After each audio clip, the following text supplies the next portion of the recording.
اگر ہم واقعتاً ایسے کہہ رہے ہیں کہ ہمیں احساس ہو کہ ہم اللہ کے حضور میں حاضر ہیں اور عرض کر سجدہ کریں تو حدیث میں آتا ہے کہ ایسے محسوس ہو کہ گویا کہ میں نے اپنا سر اللہ کے قدموں میں رکھ دیا ہے۔ اب جو گفتگو ہو رہی ہے کہ ہم کلامی ہیں، الصلاۃ معراج المومنین، اہل ایمان کے حق میں یہ نماز جو ہے یہ معراج کے دن، لیکن یہ نماز کیسے نصیب ہو اگر روح سوئی ہوئی ہے، دبی ہوئی ہے، پسی ہوئی ہے، مزمحل ہے یا مردہ ہے؟ یہ نماز کیسے آتی ہے؟ چاہے آپ پانچوں وقت کی نماز پڑھ رہے ہو، چاہے آپ نے ہیبٹ بنا لیا ہو نماز کو، چاہے کچھ بھی ہو گیا ہو، لیکن یہ کہ جب تک وہ روح بیدار نہ ہو، جب تک ہم کلامی نہ،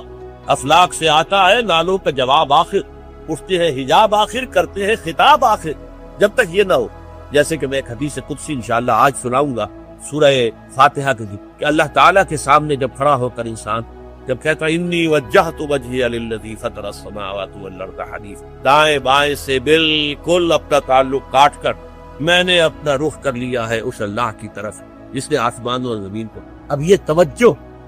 وجہت، اگر یہ چہرہ قوم نے کر دیا خانہ کعبہ کی طرف، اندر سے ہماری روح متوجہ نہیں ہوئی، وہ سوئی پڑی، اسے پتہ ہی کچھ نہیں کہ کیا ہو رہا، اس صورت میں وہ کیا ہے؟ ظاہری بات تو پوری ہو گئی، نماز کا ثواب ہو جائے گا، فرض کی ادائیگی کا ثواب مل جائے گا، لیکن وہ اصل نماز کا حاصل یہ ہے وہ بات کہ وَإِذَا سَأَلَكَ عِبَادِي عَنِّي فَإِنِّي، اے نبی جب میرے بندوں کی روحیں بیدار توانا ہو جائیں، حیات تازہ سے وہ ہم کنار ہو جائیں اور پھر وہ میرے بارے میں پوچھیں، وہ میرا تقرب حاصل کرنا چاہتا ہوں، آپ سے پوچھے تو کہیے میں قریب ہوں۔ اجیب دعوت الداعی اذا دعان، یہ ہے وہ دعا، میں ہر پکارنے والے کی پکار، ہر دعا کرنے والے کی دعا کو سنتا ہوں، قبول کرتا ہوں، جواب دیتا ہوں جہاں کہیں بھی مجھے پکارے۔ اذا دعان، اس میں در حقیقت وہ مفہوم آ گیا ہے where and then where ever، آپ اپنے گھر میں ہو کر پکارے اللہ، آپ بستر پر لیٹے ہوئے پکارے الذین یذکرون اللہ قیاما وقعودا وعلی جنوبہم۔ ہاں ٹھیک ہے، بعض مقامات بعض اوقات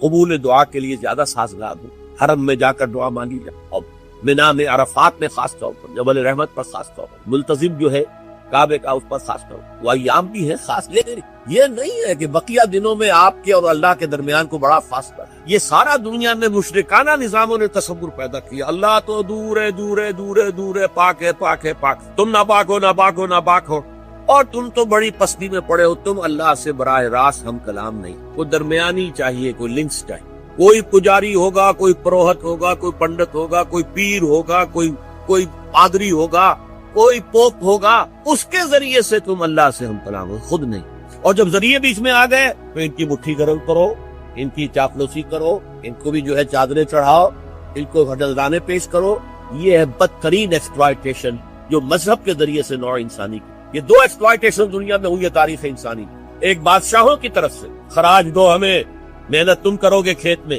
آدھا حصہ ہمارے پاس آئے گا، ہم عیش کریں گے، ہم سٹینڈنگ آرمیز رکھیں گے تاکہ ذرا تم بغاوت کرو تو تمہارا سر کچل دیا جائے۔ یہ ایکسپلائٹیشن بدترین، مانگنے والا گدا ہے، صدقہ مانگے یا خراج۔ دوسری طرف ہم بادشاہ ہیں، ہم چندر بنسی سورج بنسی خاندان ہیں، ہم راجپوت، حکومت کرنا ہمارا حق ہے۔ اور یہ پنڈت پروہت جو ہے وہ بھی کہیں گے کہ ٹھیک ہے، نصف لی و نصف لک وہذا قوم جاہلون، یہ عوام جو ہے ان کا خود چوسو،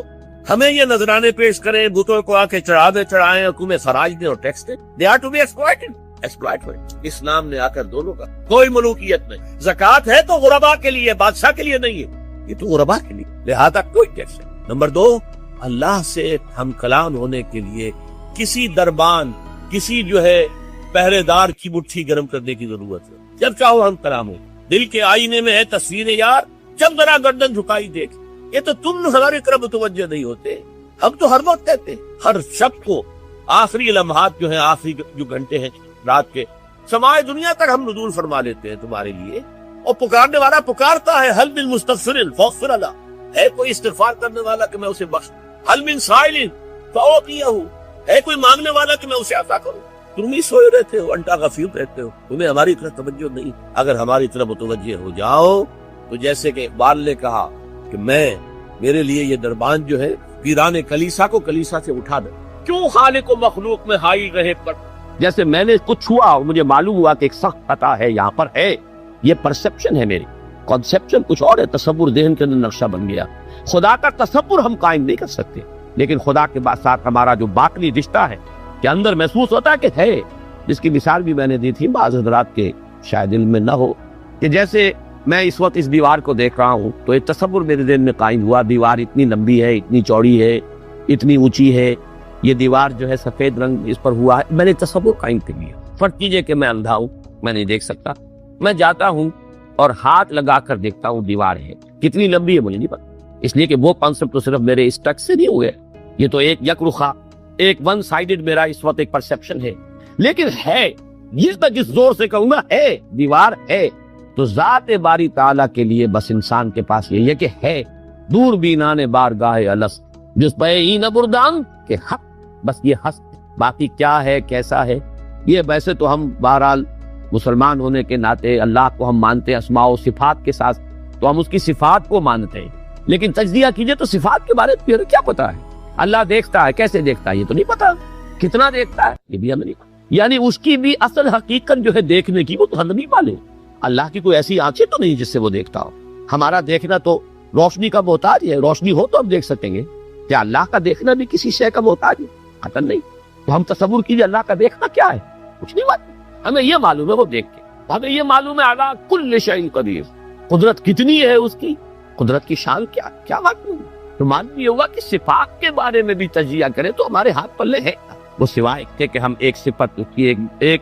مبہم کیفیت کو جانتے ہیں، وہ سمیع ہے، وہ بصیر ہے، وہ خبیر ہے، وہ قدیر ہے، وہ الحی ہے، وہ القیوم ہے، لیکن اس کی زندگی، ہماری تو زندگی کا تصور اعلیٰ ترین زندگی تو ہمارے پاس ہے مخلوقات میں سے، اس زندگی کے ساتھ سو طرح کی لیمیٹیشنز ہیں، سو طرح کی مجبوریاں ہیں، لیکن یہ کہ کیا اللہ تعالیٰ کی زندگی بھی اس زندگی پر قیاس کی جا سکتی؟ معاذ اللہ۔ تو معلوم یہ ہوا کہ اللہ تعالیٰ کی ذات کے بارے میں تحیر کے سوا تیسرا ہے تصور جو سب سے بلند ہے، وہ محبوب حقیقی، مطلوب اصلی، لا مطلوب الا اللہ، لا مقصود الا اللہ۔ ایک چوتھا تصور ہے وہ میں بعد میں عرض کروں۔ بہرحال قل هو اللہ احد، اب یہاں لفظ احد اس لفظ کو بھی نوٹ کیجئے، ویسے تو عام خیال یہ ہے کہ یہ وحد ان کی بدلی ہوئی شکل ہے، چنانچہ عام رائے یہ ہے کہ احد اور واحد ہم مانی ہے۔ اکثر مفسرین نے اردو میں جو ترجمے کیے مترجمین نے وہ کہو اللہ، وہ اللہ ایک، اگرچہ اس پر خاصا اعتراض وارد ہوتا ہے، وہ بھی اللہ کو ایک مانتے تھے، صرف اس کے ساتھ کسی اور کو ایڈ کر لیا تھا، اس اللہ کو تو دو نہیں مانتے تھے، وہ جو بڑا اللہ تھا وہ تو ان کے نزدیک بھی ایک ہی تھا، اور ایک تو ہر شے ایک ہوتی ہے، جو معبود ہے 10 تو ان میں سے بھی ہر ایک اپنی جگہ پر تو ایک ہے، ایک کمپوز ایک اس کا وجود ہے، لیکن بہرحال چونکہ اکثر و بیشتر رائے یہ ہے کہ احد اور واحد تقریباً ہم مانی ہے، ترجمہ کیا گیا کہہ دو وہ اللہ ایک ہے، اور یہ کہ واحد ہی کی بدلی ہوئی شکل احد ہے، یہ تو ہے تقریباً بالعموم جو رائے ہے، لیکن میرے علم میں آج ہی یہ بات آئی ہے اور وہ میں آپ تک بھی منتقل کر رہا ہوں۔ امام راغب اصفہانی، ظاہر بات ہے لغت کے تو بہت بڑے امام ہیں، اور مفردات القرآن پر ان کی کتاب جو مارکت الدارا مشہور، انہوں نے اسے علیحدہ مادہ قرار دیا، احد ان کو الف ہا دال، الف شروع میں الف کے تختی میں ڈال، مقدم کے ساتھ شامل نہیں کیا، معلوم ہوا کہ یہ ایک اپنی جگہ پر ایک مستقل مادہ ہے ان کے نزدیک، یہ وقت سے اس کا تعلق نہیں بلکہ احد اپنی جگہ پر ایک مستقل علیحدہ مادہ ہے، اور اسی اعتبار سے انہوں نے اسے وحد سے علیحدہ کر کے الف کی تختی کے اندر لیا۔ اب اس کا جہاں تک استعمالات ہیں اس میں بھی اتفاق ہے، 3 اس کے استعمالات ہیں۔ سب سے زیادہ استعمال اس لفظ کا ہوتا ہے نفی مطلق کے لیے، کمرے میں کوئی نہیں ہے، ایک بھی نہیں، جب یہ کہنا ہو تو احد کا لگ رہا ہے، کوئی نہیں ہے، ایک بھی نہیں، اکیلا۔ اسی معنی میں قرآن مجید میں یہ لفظ بہت مرتبہ آیا ہے، خاص طور پر آپ سورہ کہف کو اگر دیکھیں گے، لا یشرک فی حکمہ احد، اللہ اپنے حکم اور اپنے اختیار میں کسی کو نہیں شریک، کسی ایک کو بھی نہیں کرتا، یعنی یہ نفی میں مبالغے کے لیے یہ لفظ استعمال ہوتا ہے، اور صورت ختم بھی ہوئی ہے، فمن کان یرجو لقاء ربہ فلیعمل عملا صالحا ولا یشرک بعبادۃ ربہ احد۔ احد کا اکثر و بیشتر استعمال عربی زبان میں نفی مطلق، کوئی نہیں، کوئی بھی نہیں، ایک بھی نہیں، جب اس کو کہنا ہو تو لفظ احد سے کا سہارا لیا جاتا، یا پھر یہ لفظ آتا ہے مضاف یا مضاف الیہ ہو کر، جیسے عشرات کے ساتھ آئے گا، احد عشر کوكبا، یا احد وعشرون جمع کر کے یہ گنتی کے ساتھ یہ مضاف ہو رہا ہے، اور یا یہ کہ جیسے کہ مضاف الیہ ہوتا ہے، فاما احدکما فیسقی ربہ خمرا، حضرت یوسف علیہ السلام نے فرمایا تھا ان 2 نوجوان جو داخل ہوئے تھے جیل میں ان کے ساتھ، انہوں نے اپنے اپنے خواب بیان کیے، تم 2 میں سے ایک، احدکم، جیسے کہ حدیث میں آتا ہے لا یؤمن احدکم حتی یحب لنفسہ حتی یحب لاخیہ ما یحب لنفسہ، یا لا یؤمن احدکم حتی یکون ہواہ تبعا لما جئت بہ، یا یہ کہ لا یؤمن احدکم حتی اکون احب الیہ من والدہ وولدہ والناس اجمعین۔ اب یہ 3 احادیث آ گئی زبان پر، تو احدکم یہ گویا کہ مضاف ہو کر آ رہا ہے، اس طریقے سے یہ لفظ مضاف ہو کر یا مضاف الیہ ہو کر استعمال ہے۔ صرف قرآن مجید میں یہ لفظ ذات باری تعالیٰ کے لیے علیحدہ سے مستقل ایک صفت کے طور پر آیا ہے، قل هو اللہ احد۔ یہ ایک خاص بات ہے، اس کو نوٹ کر لیجیے کہ یہ لفظ کا یہ استعمال اس اعتبار سے، صفت کے اعتبار سے کسی اور کے لیے غیر اللہ کے لیے ہے ہی نہیں۔ قل هو اللہ احد، یہ اس یہاں پر آ رہا ایک مستقل صفت علیحدہ، لیکن یہ صرف اللہ۔ اب یہاں میں عرض کروں گا کہ میں اس کا ترجمہ جو میں نے آپ کو گنوائے ہیں مولانا فراہی نے کیا ہے بے ہما۔ قل هو اللہ احد اللہ الصمد، کہہ دو اللہ بے ہما ہے، اللہ باہما ہے۔ اصلاحی صاحب ان کے شاگرد ہیں، انہوں نے ترجمہ کر دیا ہے بے ہما کا ترجمہ، کہہ دو اللہ سب سے الگ ہے اور اللہ سب کے ساتھ ہے۔ صمد اللہ سب کے ساتھ ہے، باہما اور احد بے ہما اللہ سب سے الگ۔ عام طور پر اردو مترجمین، شیخ الہند کو بھی میں نے دیکھا، مولانا اشرف علی تھانوی رحمہم اللہ دونوں کو دیکھا، کہہ دو اللہ ایک ہے، لیکن یہ کہ بہرحال میرا مزاج، میرا ذوق اس ترجمے کو قبول نہیں کرتا۔ واحد اور ہے، احد اور، یہ شان ہی علیحدہ ہے، اس لفظ کو واحد کے بالکل برابر کر دینا کم سے کم میرا ذوق اسے قبول نہیں کرتا۔ ویسے قرآن میں وہ لفظ بھی آیا الواحد القہار، للہ الواحد القہار، واحد ہے، الواحد ہے، لیکن احد یہ شے ہی اور۔ بہت قریب گئے ہیں مولانا مولودی، وہ لفظ لائے ہیں کہہ دو اللہ یکتا۔ یکتا کا لفظ میرے نزدیک بہت قریب کی تعبیر، لیکن میں اس کو ایک خاص، میرا چونکہ اپنی ایک رائے ہے اس کے اعتبار سے اس کا میں ترجمہ کر رہا ہوں، کہہ دو اللہ اکیلا۔ اکیلا وہ ہے جس کے ساتھ کوئی نہیں۔ اکیلا کس اعتبار سے؟ یہ ہے اصل میں وہ نقطہ۔ اللہ ایک تو اس اعتبار سے اکیلا ہے کہ وہ صرف ایک اکیلا واحد معبود ہے اور کوئی معبود اس کے ساتھ میں۔ سورہ کافرون کے ساتھ جب آپ جوڑیں گے تو یہ تصور نمایاں ہو کر سامنے آئے، میرا اللہ وہ اللہ ہے جو اکیلا ہے، اس کے ساتھ کوئی اور الہ نہیں۔ لا الہ الا اللہ، اللہ کے سوا کوئی معبود نہیں۔ یہ در حقیقت مفہوم بنا قل هو اللہ احد۔ بات وہی ہے جو لا الہ الا اللہ میں کہی گئی ہے، لیکن یہ کہ یہاں پہ اسلوب بدل گیا، قل هو اللہ احد، وہ اکیلا، کوئی اس کے ساتھ نہیں۔ لیکن اسی کا ایک انتہائی بلند مقام ہے، مقام وہ خطرناک ہے، عام لوگوں کی ذہن سے ذرا بلند تر، اسی لیے عوام اس کے بارے میں مغالطوں میں مبتلا ہوتے ہیں۔ اور آج کل کا ہمارا ایک بہت بڑا طبقہ کیونکہ زیر اثر ہے کچھ ایسے مفکرین کے کہ جن کا ذوق وہ نہیں تھا جو اس سطح کا ہو جو میں ابھی عرض کر رہا ہوں، لہذا وہ اسے شرک سے بھی تعبیر کر بیٹھتے ہیں، اور وہ ہے توحید وجودی۔ وہ اکیلا ہے، اکیلا ایمانی، یہ وجود حقیقی صرف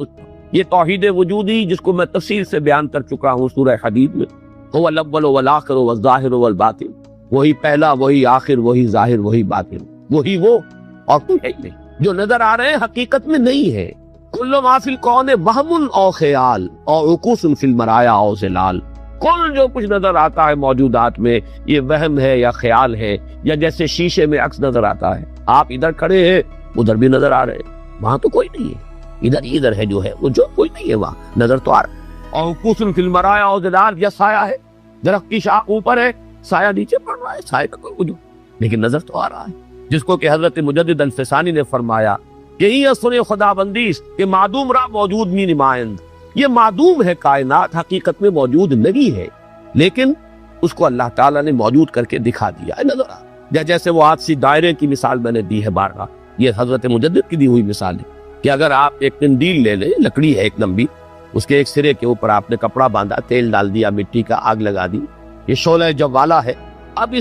اس لکڑی کو تیزی کے ساتھ دائرے میں حرکت دیجئے، دیکھنے والوں کو آتشین دائرہ نظر آئے گا، جبکہ آتشین دائرے کا کوئی وجود نہیں، وجود آپ کو معلوم ہے صرف اس ایک نقطے کا ہے، وہ ایک شعلہ جوالا ہے حقیقی۔ یہ دائرہ جو نظر آ رہا ہے، ہر چند کہے کہ ہے، نہیں ہے، اس کا وجود کوئی نہیں، نظر تو آ رہا۔ تو اپیئرنس اینڈ ریئلٹی، یہ بڑی مارکت الارا کتاب ہے فلسفے کی، یہ در حقیقت جو کچھ نظر آ رہا ہے یہ ایک سراب ہے، حقیقت یہ نہیں، حقیقی وجود صرف اس کو میں یعنی وجود کے اعتبار سے توحید وجودی، یعنی میں نے جو ابھی گنوایا تھا لا معبود الا اللہ، لا مطلوب الا اللہ، لا مقصود الا اللہ، لا محبوب الا اللہ، لا موجود الا اللہ۔ یہ وہ توحید وجودی ہے۔ شاہ ولی اللہ دہلوی رحمۃ اللہ علیہ فرماتے ہیں کہ یہ ہے توحید کی بلند ترین منزل، اور یہاں آ کر وحدت الوجود اور وحدت الشہود ایک ہو جاتے ہیں، ان میں کوئی فرق نہیں ثابت پر۔ چونکہ میری یہ رائے ہے، لیکن یہ فلسفے کا مسئلہ ہے، میں اس کو بیان نہیں کرنا چاہتا۔ قرآن مجید میں یہ مسئلہ یا پورا حدیث کی اس آیت میں آیا، قرآن سے باہر سے بات نہیں کر رہا ہوں، لیکن یہ کہ ہر شخص کے ذوق کی چیز نہیں ہے، ہر شخص کا یہ نہ مزاج ہے، نہ ذوق ہے، نہ اس میں استعداد ہے، نہ صلاحیت ہے کہ ان مسائل پر غور کرے۔ تو میں یہ نہیں چاہتا کہ لازماً آپ میری اس رائے سے اتفاق کریں، لیکن یہ میں ضرور چاہتا ہوں کہ اگر سوء ظن ہے آپ کے دل میں کہ جو لوگ اس بات کو مانتے ہیں وہ مشرک ہو گئے، اس کو ذہن سے نکال دیجیے، اس لیے کہ پھر ناوک نے تیرے سید نہ چھوڑا زمانے میں، شاہ ولی اللہ بھی مشرک ہوں گے، حضرت مجدد بھی مشرک ہوں گے، ماتی یہ رومی وومی یہ تو ہے، ان کی تو خیر حیثیت ہی کیا ہے بیچاروں کی، وہ تو سب کے سب مہا مشرک شمار ہو جائیں گے، کوئی نہیں بچے گا پھر جو بھی ہمارے اکابر ہیں۔ ہاں محمد ابن عبد الوہاب بچ جائیں گے، ابن تیمیہ بچ جائیں گے رحمہم اللہ، باقی یہ کہ ان کے سوا بچنے والا اور کوئی نہیں ہے۔ تو یہ توحید وجودی یا وحدت الوجود یا وحدت الشہود میرے نزدیک قل هو اللہ احد، کہہ دو وہ اللہ ہے اکیلا تنہا۔ مجھے وہ بار بار جب میں سوچ رہا تھا تیس جنگل میں اکیلا ہے مجھے جانے دو، ہو گزرے گی جو مل بیٹھیں گے دیوانے دو، اللہ اکیلا ہے۔ اور واقعہ یہ ہے، یہ تصور جو ہے اگرچہ بہت بلند ہے، لیکن کبھی اگر اس کے کہیں کناروں تک بھی رسائی ہو جائے انسان کی، تو اس کی جو ایک وسعت پیدا ہوتی ہے اس کے ذہن میں، اس کا مینٹل ہورائزن وہ جو قدر وسیع ہو جائے گا، اس کا تصور وہ شخص نہیں کر سکتا کہ جس کا کوئی بھی اس کے حاشیہ خیال میں یہ بات نہ آ سکے۔ لیکن اس کا یہ مفہوم اگر نکال لیا جائے، عام لوگوں نے یہ سمجھا اس کا مطلب ہر شے خدا ہے، اگر کوئی شے موجود نہیں جبکہ تجھ میں نہیں کوئی موجود، پھر یہ ہنگامہ ہے خدا کیا ہے؟ کچھ نہیں ہے، نہیں ہے۔ یہ اصل میں جو وحدت الوجود ہے وہ یہ نہیں ہے کہ یہ سب چیزیں خدا ہیں، بلکہ یہ کہ خدا ہی ہے، باقی کچھ موجود نہیں، جو کچھ نظر آ رہا ہے وہ توہم ہے، خیال ہے، یہ صرف اپیئرنس ہے، اور اپیئرنس آپ کو معلوم ہے ہر وقت بدلنے والی شے، پینٹا ہائی، ایوری تھنگ از چینجنگ، یہ سب ٹرانزینٹ چیزیں ہیں کہ جو گزر رہی ہیں، جیسے لہریں ہیں، لہر نظر آتی ہے لہر ہے، لیکن یہ کہ یہ بالکل عارضی سا ایک وجود ہے، اعتباری سا وجود ہے، لہر کا حقیقت میں کوئی وجود نہیں۔ اسی طریقے سے یہ کائنات، تو یہ نہیں ہے کہ جو کچھ ہے وہ خدا ہے، معاذ اللہ، یہ ہماوست ہے، اور یہ در حقیقت کفر بھی بن جاتا ہے، شرک بھی بن جاتا ہے۔ لیکن توحید وجودی یا وحدت الوجود یہ بالکل مختلف شے ہے، اور میرے نزدیک اس آیہ مبارکہ کا اصل مدلول یہ ہے، قل هو اللہ احد، بلند ترین توحید توحید وجودی، لا معبود الا اللہ سے لے کر لا موجود الا اللہ، اس لیے کہ احد کا لفظ واحد نہیں ہے، اکیل یکتا، لیکن اس سے بھی آگے بڑھ کر جو ترجمہ میں کر رہا ہوں وہ یہ ہے کہ کہہ دو اللہ اکیلا، کوئی اس کے ساتھ نہیں۔ جیسے کہ غالباً حضرت بایزید بستامی کے بارے میں آتا ہے کہ ان کی محفل تھی تو ان کا کوئی مرید جو تھا اس نے ایک عجیب کیفیت ہوتی ہے انسان کی، اس کیفیت میں ایک جملہ کہا، وہ بھی زمانہ کیسا ہوگا جبکہ اللہ ہی تھا اور کچھ نہ تھا۔ اب ایک تصور ہے، اب تو کائنات ہے، یہ ہے، آسمان ہے، زمین ہے، ستارے ہیں، سیارے ہیں، سب کچھ ہے، وہ بھی زمانہ ہوگا جبکہ اللہ ہی تھا اور کچھ نہ۔ تو وہ بایزید بستانی ہے جو دوسرے بزرگ کوئی ہو سکتے ہیں، اگر مجھے نام کا اس وقت مغالطہ ہو رہا ہو، انہوں نے اسی کیف کے عالم میں جواب دیا، الان کما کان، میرے عزیز اب بھی ایسا ہی ہے، اللہ ہی ہے اور کچھ نہیں ہے، جیسے پہلے تھا جس کا تم تصور کر رہے ہو اب بھی حقیقت میں ہو۔ اس کو میں ذرا اور آسان کر دوں تاکہ جو نسبتاً یعنی سادہ مزاج حضرات ہیں ان کی سمجھ میں بھی یہ بات آ جائے، کسی مغالطے میں نکلا نہ۔ دیکھیے جب ہم کہتے ہیں لا محبوب الا اللہ، کیا معنی ہے اس کو؟ یہ معنی تو نہیں ہے کہ اولاد سے محبت نہ کرو، یہ تو دین کی تعلیم نہیں۔ معنی کیا؟ ساری محبتوں سے بالا تر محبوب حقیقی صرف اللہ ہو جائے۔ لا محبوب الا اللہ کا مطلب یہ ہے، یہ نہیں کہ آپ کاٹ دیجیے محبت ہر ایک کی، اولاد سے محبت کرو، شوہر بیوی سے محبت کرے، بیوی شوہر سے محبت کرے، وطن سے محبت کرو، بلکہ اتنی خوشخبریاں ہیں، وجبت محبتی للمتحابین فیہ، میری محبت واجب ہو گئی ان کے لیے جو میرے لیے ایک دوسرے سے محبت کرے۔ تو ایک مسلمان سے محبت کرتا ہے، ایک مومن سے محبت کرتا ہے، ایک مجاہد دوسرے مجاہد سے محبت کرتا ہے، یہ محبت تو مطلوب ہے۔ لا محبوب الا اللہ کا مطلب یہ نہیں ہے کہ ساری محبتوں کی نفی۔ اسی طرح جب ہم کہتے ہیں لا موجود الا اللہ، اس کا مطلب یہ نہیں کہ تمام موجودات کی نفی ہو گئی، بلکہ یہ کہ وجود حقیقی صرف اللہ کا، یہ اعتباری وجود ہے جن کی کوئی حقیقت نہیں ہے، یہ دائمی وجود، مستقل وجود، وہ وجود جو از خود ہے با خود ہے، خود بخود ہے، جسے کسی نے وجود نہیں عطا کیا، جس کا وجود ایسا نہیں ہے کہ کبھی شروع ہوا اور کبھی ختم ہو جائے، وہ وجود حقیقی صرف اللہ۔ اب اس میں تو کوئی اشکال نہیں رہے، اس معنی میں اگر کہا جائے لا موجود الا اللہ تو ہر شک ہے۔ اس کی ایک اور مثال میں آپ کو دے، دعا استخارہ میں حضور فرماتے ہیں فَإِنَّكَ تَعْلَمُ وَلَا أَعْلَمُ وَتَقْدِرُ وَلَا أَقْدِرُ، اے اللہ میں تجھی سے استخارہ کر رہا ہوں، انی استخیرک بعلمک واستقدرک بقدرتک واسألک من فضلک العظیم فإنک تقدر ولا اقدر وتعلم ولا اعلم، تو جانتا ہے میں نہیں جانتا، تو قدرت رکھتا ہے مجھے کوئی قدرت حاصل نہیں، تو کیا کوئی قدرت حاصل نہیں تھی؟ کیا کچھ علم حاصل نہیں تھا؟ یہ بمقابلہ علم خداوندی بمقابلہ قدرت خداوندی کل موجودات کی قدرت اور ان کی نفی مطلق ہو جائے، کوئی علم نہیں۔ یہی بات یہاں کہہ لیجیے، کوئی وجود نہیں ہے، وجود حقیقی صرف۔ بہرحال یہ تمام تصورات ان کی تعبیرات ہیں، تعبیرات میں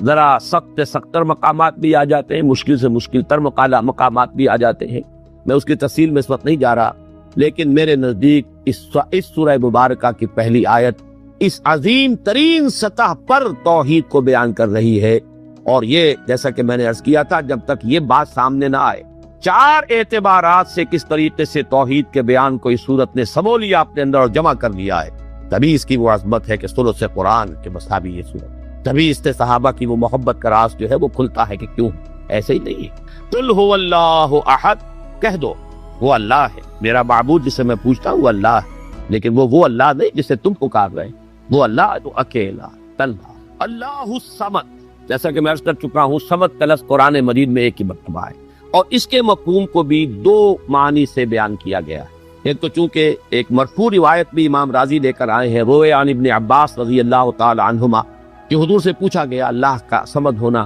کیا معنی ہے اس کے، تو آپ نے فرمایا هو السید الذی یصمد الیہ فی الحوائج، اصل میں یہ صمد جو ہے عربی زبان میں یہ ہوتا تھا کسی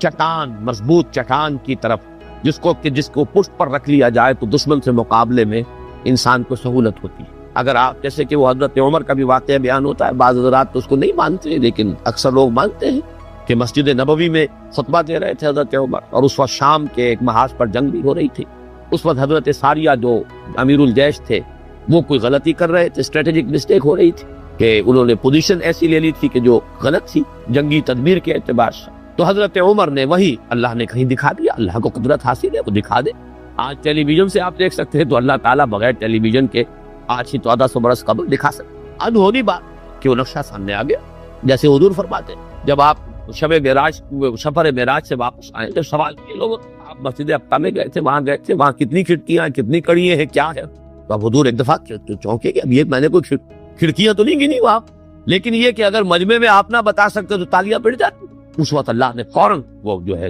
لا کر سامنے کھڑا کر دیا وہ نقشہ، اور حضور دیکھ دیکھ کر بیان کرتے رہے یہ ایسا ہے ایسا۔ تو یہ تو در حقیقت بالکل اللہ کی قدرت سے ہرگز کوئی اس میں بوجھ نہیں۔ تو حضرت عمر نے وہی فرمایا ہے اور صحابہ نے سنا، یا ساریہ تو الجبل، یا ساریہ تو الجبل، ہے ساریہ کیا غضب کر رہے ہو، غلطی کر رہے ہو، پہاڑ کی طرف جاؤ، پہاڑ کو پشت پر رکھو، پہاڑ پشت پر ہو تو آپ پشت کی طرف سے اب محفوظ ہو گئے، آپ یکسو ہو کر سامنے سے دشمن کا مقابلہ کر سکتے، اور اگر اندیشہ رہے کہ کہیں پیچھے سے کوئی حملہ آور نہ ہو جائے تو وہ توجہات جو ہے وہ منقسم رہیں گی۔ بہرحال یہی معاملہ ہے صمد کا، وہ ہستی جس کی طرف رجوع کیا جائے، جس کو پناہ گاہ سمجھا جائے، جس کی طرف اپنی مشکلات کے اندر رجوع کیا جائے، اور اس اعتبار سے پھر وہی مطلوب بن جاتا ہے، وہی مقصود بن جاتا ہے، وہی محبوب بن جاتا ہے، اسی کی عزت کی جاتی ہے، اسی کی تکریم ہوگی، اسی کا اعزاز ہوگا، اس کے سامنے انسان جو ہے وہ اپنے آپ کو جھکائے گا، جس بڑے بڑے سردار۔ تو یہ صمد جو ہے اس معنی میں، اور ایک صمد وہ شے ہے جس کو کھوکھلی نہ ہو، لا جوف لہو، بہت مضبوط اپنی جگہ پر توانا چٹان۔ ایک تو وہ چٹان ہے جو کھوکھلی ہے،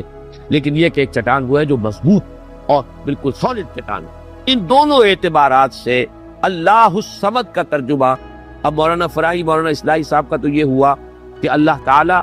با ہما ہے، ذات میں بے ہما، کسی سے اس کا کوئی تعلق نہیں، یکتا بلکہ اکیلا،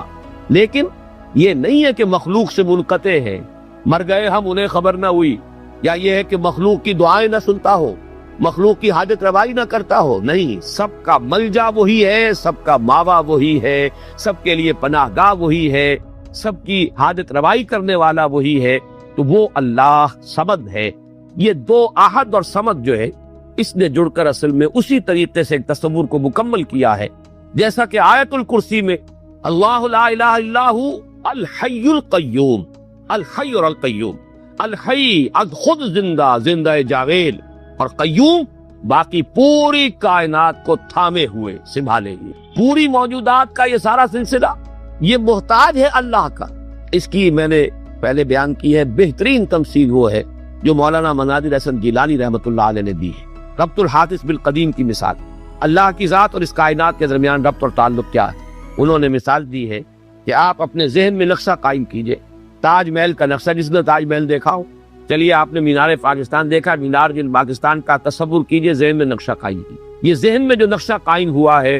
آپ اس کے اوپر بھی ہیں، باہر بھی ہیں، اندر بھی ہیں، پیچھے بھی ہیں، نیچے بھی ہیں، آپ ہی آپ ہے، وہ تو اس کا وجود ہی کوئی نہیں، لیکن ہے ذہن کے اندر ایک تصور قائم ہے اس وقت، اور یہ تصور اسی وقت تک قائم رہے گا جب تک کہ آپ کے ذہن کا ارتکاز ہے، توجہ اس پر ہے، توجہ ہٹی نہیں کہ اس کا کوئی وجود ہے ہی نہیں، وجود ختم۔ بالکل یہی معاملہ اس کائنات کا، یہ سارا سلسلہ اس کا قیوم اللہ تھامے، اسی کی توجہ، اسی کی عنایت، اسی کی ربوبیت، اسی کی خبرگیری، اسی کی تدبیر، یہ سب اس کو تھامے۔ تو اپنی ذات میں الحی، کائنات کے لیے القیوم، اسی طرح اپنی ذات میں الاحد، اکیلا، تنہا، بے ہمہ، اور پوری کائنات اور جملہ موجودات کے لیے الصمد، اسی کی طرف رجوع، اسی کی طرف توجہ، وہی مطلوب، وہی مقصود، وہی محبوب، وہی حاجت۔ اور جلدی سے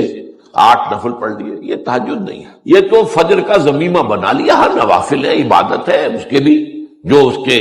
برکات ہیں وہ ظاہر ہوں گی، جو اس کا ثواب اور اجر اللہ دے گا۔ لیکن اصل میں جسے تہجد کہا جاتا ہے وہ رات کو سو کر پھر اٹھنا، نیند کو توڑ کر، اور پھر سو جانا اور پھر اٹھنا فجر۔ جوف کہتے ہیں پیٹ کو کسی شے کے، جوف اللیل، رات کے بطن میں، رات کے درمیان میں، یعنی نصف رات گزر جائے اس وقت سے انسان جو ہے وہ نماز پڑھے، اور پھر ثلث رہ جائے تو پھر جاگے، پھر سو جائے، اور پھر اس کے بعد اٹھے فجر کے لیے اور سنتیں پڑھے اور آئے مسجد کے اندر۔ تو یہاں آپ نے فرمایا وَصَلَاةُ الرَّجُلِ فِي جَوْفِ اللَّيْلِ، اور اپنے اس قول کے لیے حضور نے آیتیں تلاوت فرمائی، وہی دو آیتیں۔ یہاں یہ سورہ سجدہ کی آیت نمبر 16 اور 17 ہے۔ تَتَجَافَىٰ جُنُوبُهُمْ عَنِ الْمَضَاجِعِ، اللہ تعالیٰ اپنے خاص محبوب بندوں کی یہ صفات بیان کر رہا ہے کہ ان کے پہلو اپنے بستروں سے علیحدہ رہتے ہیں، رات کے وقت جاگتے، بستر پر لیٹیں گے تو سو جائیں گے۔ تَتَجَافَىٰ جُنُوبُهُمْ عَنِ الْمَضَاجِعِ يَدْعُونَ رَبَّهُمْ خَوْفًا وَطَمَعًا، وہ اس وقت اپنے رب کو پکارتے ہیں، دعائیں کرتے ہیں، خوف کے ساتھ بھی، اس کے مواخذے کا خوف، اس کے عذاب کا خوف، اس کے باز پرس کا خوف، اس کی ناراضی کا خوف، جہنم کا خوف، وطمعًا، اور تما کس کی؟ اللہ راضی ہو، اللہ کے اجر و ثواب کی بھی تما ہو، لیکن سب سے بڑی تما کیا ہے؟ اللہ مجھ سے راضی ہو۔ اس لیے سب سے اونچا مقام یہی ہے، رضی اللہ عنہم ورضوا عنہ، اللہ ان سے راضی ہو گیا، ہوا اللہ سے راضی ہو گئے۔ یہ باہمی رضا ہے، بندہ اپنے رب سے راضی رہے، وہ رہے کہ تسلیم و رضا، جو بھی دنیا میں آ رہا ہے اس پر شکوہ، اللہ کا شکوہ زبان پر، جو بھی آ رہا ہے یہ میرے رب کی طرف سے، وہ میرا مولا ہے، آقا ہے، دوست ہے، میرا خیر خواہ ہے، اسے معلوم ہے کہ اس شر کے پیچھے کون سا خیر آ رہا ہے، مجھے کیا پتا، مجھے تو شر نظر آ رہا ہے، خیر تو نظر نہیں آ رہا۔ اس لیے فرمایا گیا کہ ہو سکتا ہے عسیٰ ان تکرہوا شیئا وہو خیر لکم وعسیٰ ان تحبوا شیئا وہو شر لکم واللہ یعلم وانتم لا تعلمون، ہو سکتا ہے تمہیں کوئی چیز بری لگے حالانکہ اسی میں تمہارا خیر ہے، عین ممکن ہے تمہیں کوئی چیز اچھی لگتی ہو حالانکہ اس میں تمہارے لیے شر ہے۔ اللہ جانتا ہے تم اس کیفیت کے اندر دنیا کی زندگی گزارے، اللہ تعالیٰ آخرت میں اسے راضی کر دے گا، اللہ اس سے راضی ہو جائے۔ اس قرآن کو اچھی سے اچھی خوشلہانی کے ساتھ پڑھو۔ من لم یتغن بالقرآن فلیس منا، جو قرآن کو بہتر سے بہتر انداز میں، اچھی سے اچھی آواز میں، خوشلہانی کے ساتھ پڑھنے کی کوشش نہیں کرتا، وہ ہم میں سے نہیں ہے۔ بلکہ ایک مرتبہ حضور رات کے وقت آپ گشت پر تھے اپنے ساتھیوں کے حالات معلوم کرنے کے لیے۔ حضرت ابو موسیٰ اشعری رضی اللہ تعالیٰ عنہ ایک صحابی ہیں، ان کے گھر کے پاس سے گزر ہوا، وہ رات کو تہجد پڑھ رہے تھے، کھڑے ہوئے کیف کے عالم میں قرآن تلاوت کر رہے ہیں۔ حضور کو بہت پسند آئی ان کی قرات، کافی دیر تک وہاں کھڑے سنتے رہے۔ اب انہیں کیا پتا کون سن رہا ہے، بالکل اسی طرح سمجھ لیجئے ایک بات یاد آئی ہے، حضور فرماتے ہیں کہ جس طرح کان لگا کر اللہ قرآن کو سنتا ہے کسی چیز کو نہیں سنتا۔ ہمیں نظر نہیں آتا نا، ہمیں معلوم نہیں، ہم قرآن پڑھ رہے ہیں تو سننے والا کون ہے؟ سب سے زیادہ کان لگا کر خود اللہ۔ یہاں اس لیے مجھے یاد آیا کہ ابو موسیٰ اشعری کو کیا پتا تھا کہ کون سن رہا ہے؟ وہ اپنی کیفیت میں نماز میں تہجد میں قرآن کی تلاوت کر رہے تھے، اور ظاہر بات ہے ان کے گھر ایکڑوں میں بنے ہوئے نہیں تھے، ایک ایک کمرہ، ایک ایک کوئی حجرہ، ایسے ہی تو گھر تھے نا صحابہ کے، لہذا حضور پاس سے گزرے، آواز آئی، کافی دیر سنتے رہے، اس کے بعد آپ تشریف لے گئے، صبح فجر میں ملاقات ہوئی تو حضور نے تحسین کے انداز میں فرمایا، یا ابا موسیٰ انک قد اوتیت مزمارا من مزامیر آل داؤد، اے ابو موسیٰ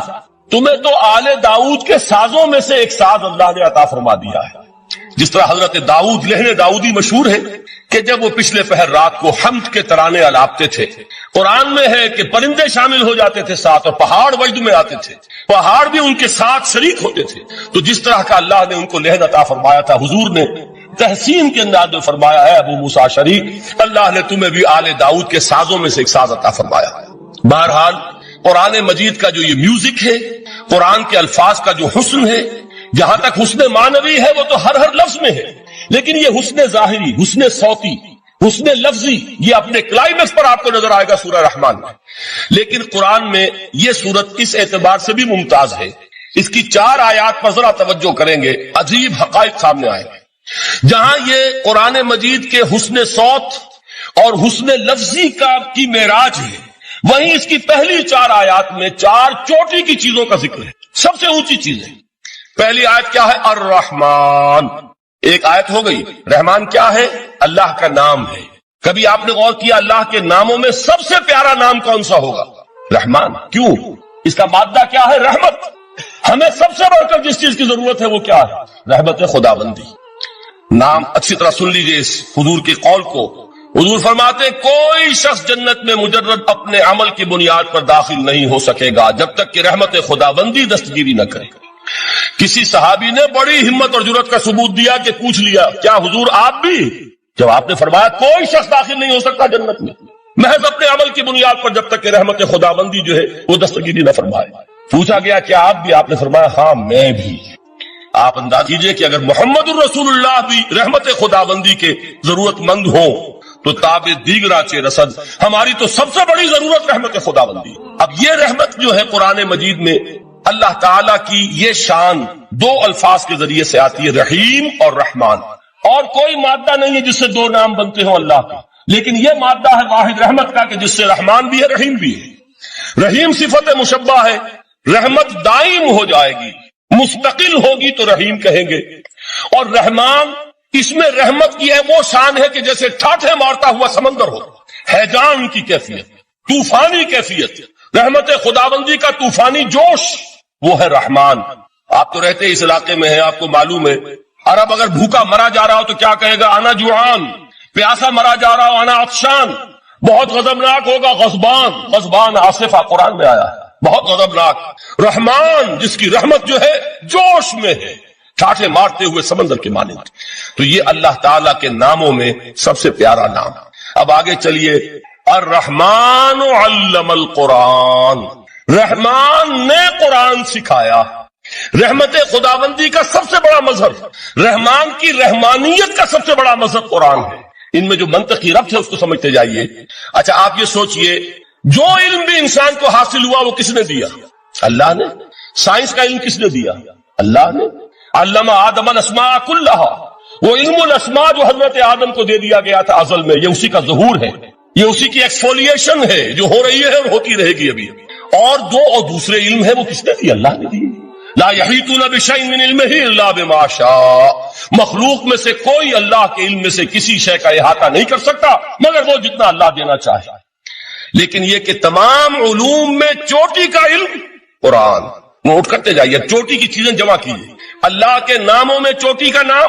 رحمان، اللہ نے جو کچھ انسان کو سکھایا اس میں چوٹی کا علم قرآن۔ خلق الانسان، انسان کو پیدا فرمایا۔ سوال یہ کہ حیوانات کو کس نے پیدا فرمایا؟ آسمان کس نے پیدا کیے؟ زمین کس نے پیدا کی؟ فرشتے کس نے پیدا کیے؟ کیا مطلب خلق الانسان؟ اس کی تمام مخلوقات میں اس کا کلائمیکس، اس کی تخلیق کی معراج، اس کے تخلیق کا نقطہ عروج انسان ہے۔ یہ ہے کہ جو مسجود ملائک بنا ہے۔ وَلَقَدْ كَرَّمْنَا بَنِي آدَمَ وَحَمَلْنَاهُمْ فِي الْبَرِّ وَالْبَحْرِ وَرَزَقْنَاهُمْ مِنَ الطَّيِّبَاتِ وَفَضَّلْنَاهُمْ عَلَى كَثِيرٍ مِّمَّنْ خَلَقْنَا تَفْضِيلًا۔ تو تخلیق میں سب سے اونچی تخلیق انسان کی، علموں میں سب سے اونچا علم قرآن کا، اللہ کے ناموں میں سب سے اونچا نام رحمان، کہ وہ ذات باری تعالیٰ سے جدا ہے، یہ بھی نہیں کہہ سکتے کہ اس کی ذات کا جزو لا ينفک ہے۔ کچھ اسی طرح کا تعلق ہے قرآن مجید کا ذات باری تعالیٰ کے ساتھ، لیکن یہ مسئلہ قرآن مجید میں خود بیان ہوا، اور سورہ حشر کی آیت میں تو یہ فرمایا گیا، اللہ تعالیٰ نے اپنے اس کلام کی عظمت کو یوں بیان کی، وہ عظمت کما ہیا، جیسے کہ وہ فی الواقع ہے، اور جس کا کہ گویا کہ پورا ادراک ہمارے لیے اپنی بہت سی محدودیتوں کی وجہ سے ممکن نہیں، لیکن ایک تمثیل کے پیرائے میں سمجھایا، لو انزلنا هذا القرآن على جبل لرأيته خاشعا متصدعا من خشية الله وتلك الامثال نضربها للناس لعلهم يتفكرون۔ اگر ہم نے اس قرآن کو کسی پہاڑ پر اتار دیا ہوتا تو تم دیکھتے کہ وہ دب جاتا اور پھٹ جاتا اللہ کے خوف سے۔ اور یہ مثالیں ہیں جو ہم لوگوں کے لیے بیان کرتے ہیں تاکہ وہ غور کریں، تدبر کریں، سمجھیں۔ ما لا یدرک کلہ لا یترک کلہ، اگرچہ بتمام و کمال عظمت قرآن کا فہم ان کے لیے ممکن نہیں ہے، لیکن کسی درجے میں تو کچھ انعکاس اس کا ہو جائے، کچھ اندازہ ہو جائے، انسان اپنی ذہنی سطح کے اعتبار سے اس کی مناسبت سے کسی درجے میں عظمت قرآن کا اندازہ کر لے تو اللہ تعالیٰ کے ان الفاظ کو سامنے رکھے کہ لو انزلنا هذا القرآن على جبل لرأيته خاشعا متصدعا من خشية الله۔ اب اس آیت کو سمجھنے کے لیے سورہ اعراف کی آیت نمبر 143 کو سمجھنا ہوگا، اسی اصول کے تحت کہ القرآن یفسر بعضہ بعضا، قرآن کا ایک حصہ دوسرے حصے کی تشریح کرتا ہے۔ وہاں یہ واقعہ بیان ہوا ہے کہ حضرت موسیٰ علیہ السلام کو جب اللہ تعالیٰ نے کوہ طور پر طلب فرمایا 30 راتوں کے لیے، جس میں بعد میں 10 کا اضافہ کر کے وہ ایک 40 رات کا ایک کورس بنا، دن رات،